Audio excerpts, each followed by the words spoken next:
Pelatih timnas Jepang nilai Indonesia akan lolos Piala Dunia 2026. Indonesia diuntungkan saat tandang di Cina.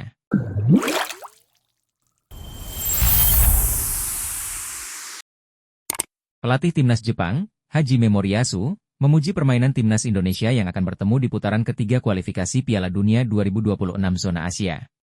Tergabung di grup C bersama Jepang, Arab Saudi, Australia, Bahrain, dan Cina, ranking FIFA timnas Indonesia menjadi yang terendah. Indonesia awalnya tidak diunggulkan untuk lolos karena berada satu grup dengan 3 tim raksasa Asia yang difavoritkan untuk meraih tiket ke Piala Dunia 2026. Namun, kini kekuatan Indonesia telah meningkat berkali-kali lipat. Utamanya setelah kedatangan Mads Hilgers dan Eleanor Reijers. Bahkan Indonesia memiliki nilai skuad yang lebih tinggi dibanding Bahrain maupun Cina. Usai Australia meraih hasil minor di 2 pertandingan awal, peluang Indonesia untuk bisa lolos langsung pun semakin besar. Hal yang sama diungkapkan oleh pelatih timnas Jepang Hajime Moriyasu yang menilai timnas Indonesia punya potensi untuk membuat kejutan. Ia mengakui bahwa tim Merah Putih kini menjadi kuda hitam di grup C. Menurutnya, Indonesia adalah kekuatan baru yang perlu diwaspadai. Bahkan, pelatih 56 tahun itu berani menjagokan timnas Indonesia lolos dari grup C mendampingi Jepang. Timnas Indonesia akan lolos ke Piala Dunia 2026 bersama Jepang dari grup C babak ketiga kualifikasi Piala Dunia 2026 zona Asia, kata Hajime Moriyasu kepada media Jepang, Nikkei Asia. Pujian Moriyasu bukan tanpa sebab. Timnas Indonesia sudah membuat kejutan dalam 2 pertandingan pertama di kualifikasi Piala Dunia 2026. Anak asuh Shin Tae-yong mampu menahan imbang Arab Saudi 1-1 dan Australia dengan skor kacamata. Selanjutnya, Indonesia akan menghadapi Bahrain dan Cina dalam matchday ketiga dan keempat kualifikasi Piala Dunia 2026 pada bulan Oktober. Timnas Indonesia juga mendapat tambahan tenaga baru setelah proses naturalisasi Mads Hilgers dan Eleanor Reijers rampung dilakukan. Kedua pemain itu juga dipastikan bakal tampil saat timnas Indonesia melawan Bahrain. Adapun duel timnas Indonesia kontra Jepang sendiri akan berlangsung pada bulan November yang akan digelar di GBK. Indonesia disebut diuntungkan kala bertandang ke Cina. Media asing asal tirai bambu, 163.com menyebut timnas Indonesia diuntungkan atas keputusan timnas Cina menggunakan Stadion Pemuda Qingdao sebagai kandang di putaran ketiga kualifikasi Piala Dunia. Timnas Cina akan menjamu timnas Indonesia di Stadion Pemuda Qingdao dalam laga lanjutan grup C kualifikasi Piala Dunia 2026 zona Asia pada Selasa, 15 Oktober 2024 mendatang. Sebelum laga tersebut, baik Cina maupun timnas Indonesia sama-sama harus melakoni laga tandang pada tanggal 10 Oktober 2024. Cina bertandang ke markas Australia di Adelaide Oval, sementara Indonesia bertandang ke Bahrain National Stadium. Setelah laga itu, Cina akan melakukan perjalanan dari Adelaide Australia ke Qingdao Cina menggunakan pesawat komersial.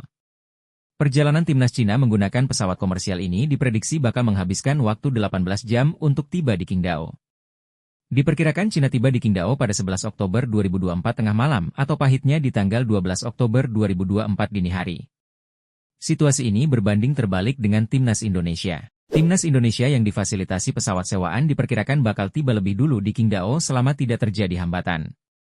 Penerbangan langsung dari Manama, ibu kota Bahrain, ke Shanghai hanya memakan waktu 9 jam.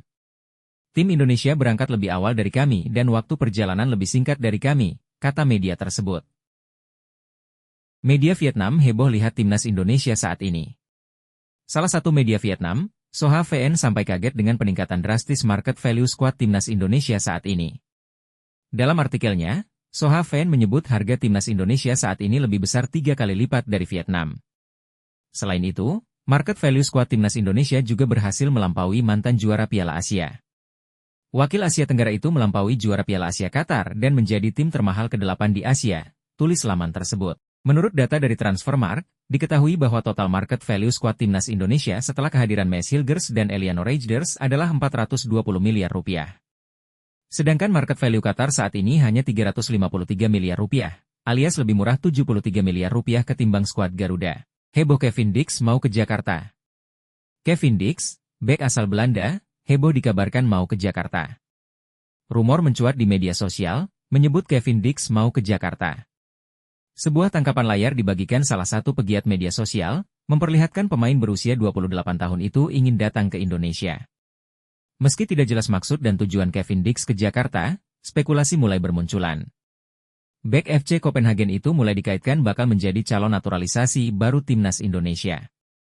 Bahkan baru-baru ini Kevin Dix memberikan pernyataannya dengan media Denmark, Bold. Kevin Dix belak-belakan mengaku tertarik membela Indonesia. Ini adalah pertama kalinya mereka menghubungi agen saya, dan saya merasa sangat terhormat karena mereka percaya saya bisa menjadi tambahan yang berharga bagi tim, ucap Kevin Dix dengan senyuman lebar. Ia juga menambahkan, timnas Indonesia telah mengalami perkembangan yang pesat, dan semakin banyak pemain seperti saya yang memiliki 2 kewarganegaraan bergabung dalam tim. Isu itu semakin kuat setelah seorang seniman yang mengunggah percakapan dengan Dix. Sang pemain menyebut akan datang ke Jakarta. Terkait hal itu, anggota Exco PSSI Arya Sinulinga belum mau berbicara gamblang. Saat ditanya awak media, Arya tidak membenarkan ataupun membantah pemain itu akan segera terbang ke Indonesia. Dix merupakan salah satu pemain diaspora yang menarik perhatian pelatih Shin Tae-yong sejak 4 tahun lalu. Sejauh ini, Dix sudah memperkuat sejumlah klub Eropa seperti Fiorentina, Feyenoord, Empoli, dan klub saat ini FC Copenhagen.